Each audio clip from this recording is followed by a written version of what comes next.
आपलीच गुंतवणूक आहे, स्मार्ट प्रकल्पातील शेती क्षेत्रातली गुंतवणूक आहे, या तिन्ही प्रकल्पामध्ये राज्याचा हिस्सा आहे।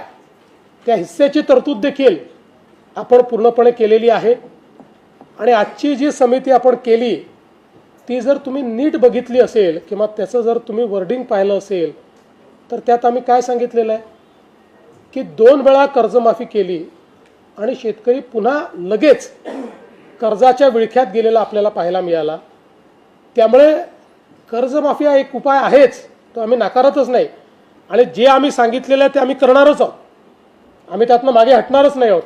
पण या समितीला आम्ही कर्जमाफी हा तात्कालिक आहे किंवा ज्याला आपण शॉर्ट टर्म मेजर म्हणतो तो आहे, म्हणून या समितीला शॉर्ट टर्म मेजर सोबत लॉंग टर्म मेजर देखील काय केले पाहिजे, कारण कुठल्याच राज्यात ही क्षमता नाही की दर 5 वर्षांनी ते राज्य कर्जमाफी करू शकेल, ही क्षमता नाही आहे। आणि म्हणूनच आम्ही हा निर्णय घेतला। शेवटी कर्जमाफीला 20-25 हजार कोटी रुपये लागतील।